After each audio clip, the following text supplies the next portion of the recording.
Now, to assist in our color correction here, or our grading, like I said, our goal is blue in this case.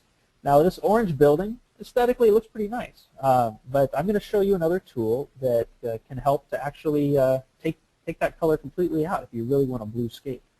So what I'm going to do is I'm going to go back to my Effect palette and slide down to Video Essentials 6. In Video Essentials 6, there's a lot of great tools. One of them happens to be Saturation EQ. So what I'm going to do is hold down the Alt key and drag Saturation EQ. I'm holding Alt so that I can apply more than one effect to this particular clip. So notice I have Saturation EQ and ColorFast working. Now when Saturation EQ first applied, it had a preset already happening. Let's go to Reset to None. And now you can see what's happening there. So you have all these, it's like an equalizer in your car, except for colors. So in fact, let's go to this orange range here and just dial orange out. There's a little bit left. That's probably in the red range. So let's dial out red as well. So now we've turned this orange building into a gray building. And now we have this real blue kind of look here. That's another tool that you have at your disposal from New Blue to do some very interesting things with color. So probably at this stage is a good time to break for a moment and to see if any questions have come in that we can answer. Thanks, Travis. First question we had was, is there a bypass mode in the effect? In the effect itself, there is not a bypass mode. And as you know, Avid Media Composer doesn't necessarily have a bypass mode built in. And that's why I've gone with this particular workflow of actually applying an effect above the clip, so that I could actually try that track and see what's happening back and forth.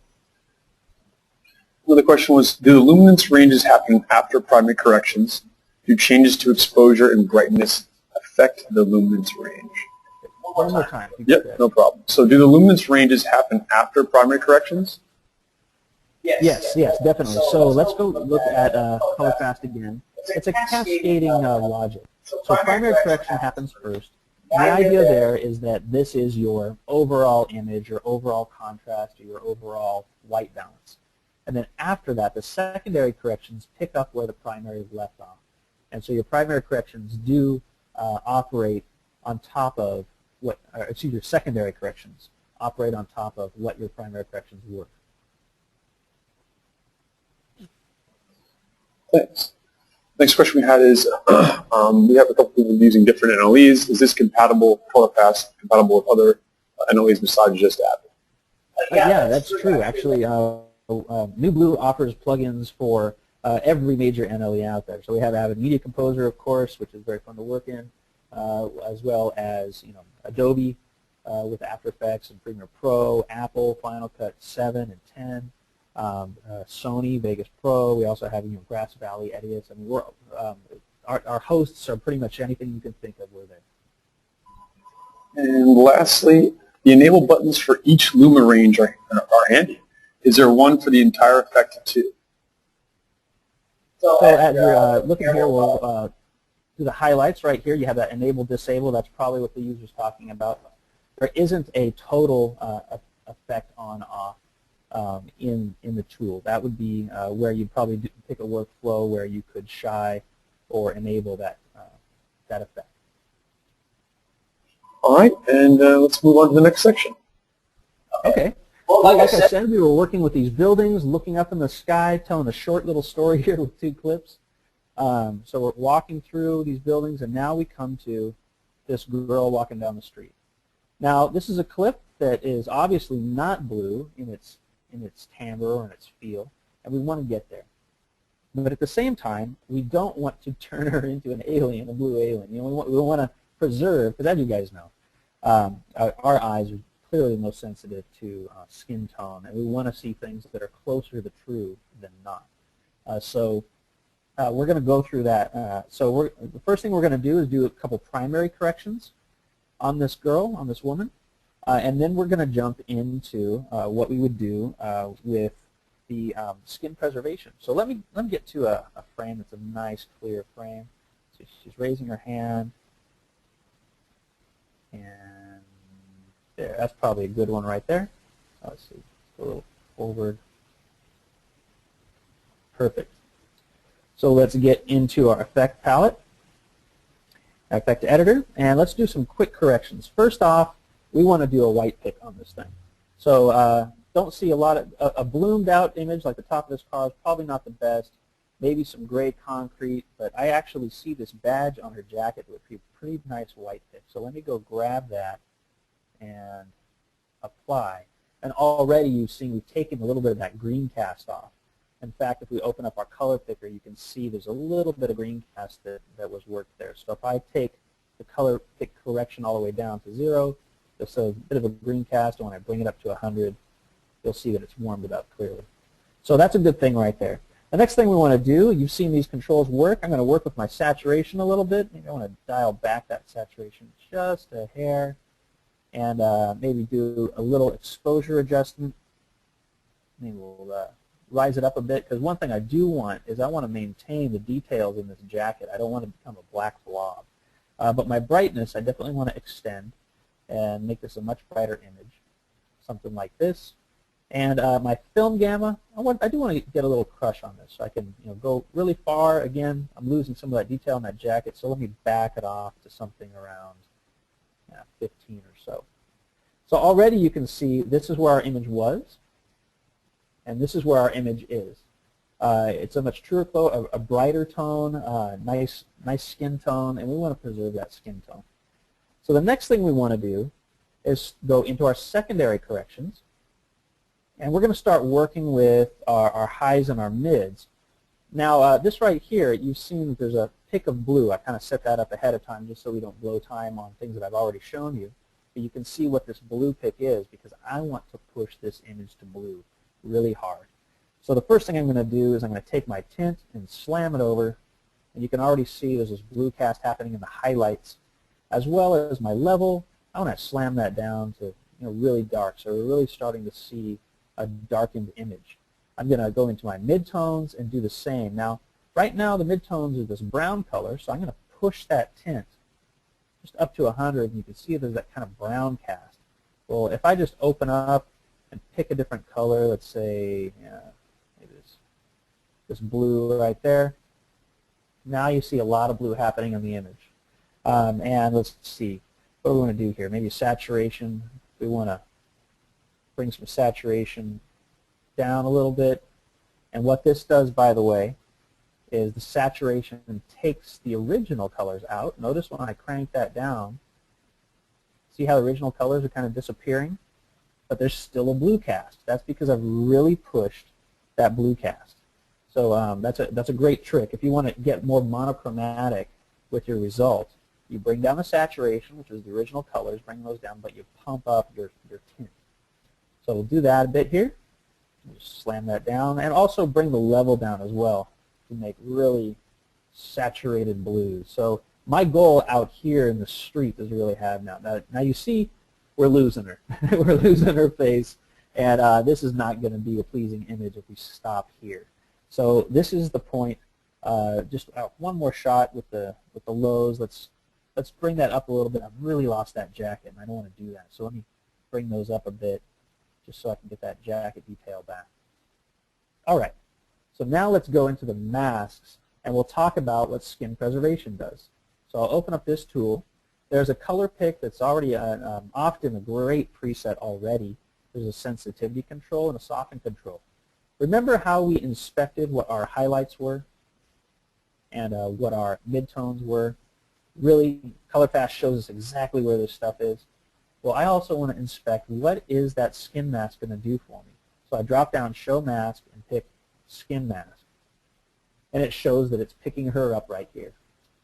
So it's picking her face up, a little bit of that scarf. That's natural, very similar tones. It's also picking up a little bit of the background. That's okay, because we're going to deal with that later.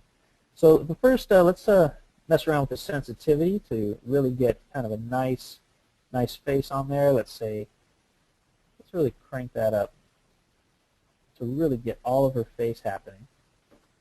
And soften, we could take that down to 0 just to kind of start from, and bring that up just a little bit to, let's say, 15. So what I'm doing is I'm getting a really nice key right off her face and scarf. Now this stuff in the background, that's coming into play too. We're gonna deal with that.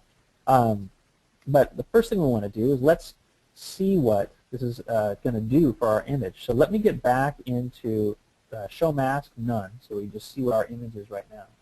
And I'm going to enable the skin mask right here. So now you can see it's really recovered her face. It's also brought in a lot of this background. Let's see if we can do something different with the skin tone. I'm going to actually pick up the palette here. And one thing that you can do to eliminate a lot of the brighter areas of a similar color is actually just bring down that skin tone. Notice how it's starting to eat away the background a little bit. Let's do that a little bit more. So bring that more to the black areas. Now it's really eating away that background. There's still some aberrations, and we're going to deal with that, but we'll leave it there for now. And so next we want to work with the other mask that we have available in ColorFast, and that's called the shape mask. Now let's first inspect what this looks like. Show mask, drop down, shape mask. And so this is a 4-point mask for which you can change that shape. I'm moving some points here on my preview window. And you can see these little pick points. And I want to get these points around this subject matter. So again, the scarf, her face. Now we don't want this, these hard edges. What we really want to do is we want to get some curvature in here. So let's bring up that curvature to something like I don't know, 60 or so, and now start positioning this shape. Now this is the one thing that you would, I won't spend any time on it right now. You guys know how to keyframe within Avid Media Composer. But the shape, of course, is something you would need to keyframe if you do a shape that's so tight and your subject moves away. Now in color correction, often the notion of a garbage mat you want to keep pretty loose, so you don't have to keyframe, you don't have to move it as much. But that could be something that you can do within the keyframe capabilities of Avid Media Composer. So lastly, let's bring in a little bit of feather. So it'll be natural looking. Let's bring in like a feather of I don't know, 50 or so. There we go. And now let's get out of that inspection mode. And first I want to enable my, my shape mask. So let me enable that and see what happens. Well, now at first it kind of looks like, hey, we're back to square one. Well, what actually is happening is we would probably need to invert this. So let's invert it, and we're using the shape in a special way. We're not just using the shape to limit the secondary corrections. We're actually using this shape, in this case, to be a garbage mat on our skin mask. And that's when we select this limit color mask. So we're going to check that right there. And now we see what's happening. So we're using the shape as a garbage mat on this skin mask. In fact, let me rise this up off of her forehead just a little bit. So have that kind of look. And now you can see if I disable this shape, it's letting all those aberrations of the skin mask be outside, and if I enable it, it really brings them down tight right into her face. So we've come a long way, so I want to go back to the original image and just see what it looked like before. Kind of a little bit of green tinge to it, a nice image, but she's clearly not popping as much as we want her to. And now, after ColorFast, we have a very interesting grid that has very much a focus on her in a very blue world. So again, this is probably a good point to pause and see what questions might have come in. Thanks, Travis. First question we had was regarding changing colors. We saw some tints being changed, but someone wanted to know if you can change colors completely. I don't know if you can change something either her scarf or her jacket. Okay. Well, the control set of ColorFast specifically is to manipulate the color that is there. Pull out color, push in color, maybe add some tints per se. So it's not about replacement. That said, we also have another complementary product in Video Essentials 6, which is actually called Color Replace. So if you go ahead and grab that, let's hold the Alt key again and drop it down to our group here. Let's see. We have ColorFast and Color Replace operating. So let's move her back into her space. There we go. Now it came in with a preset. Let's change that preset there.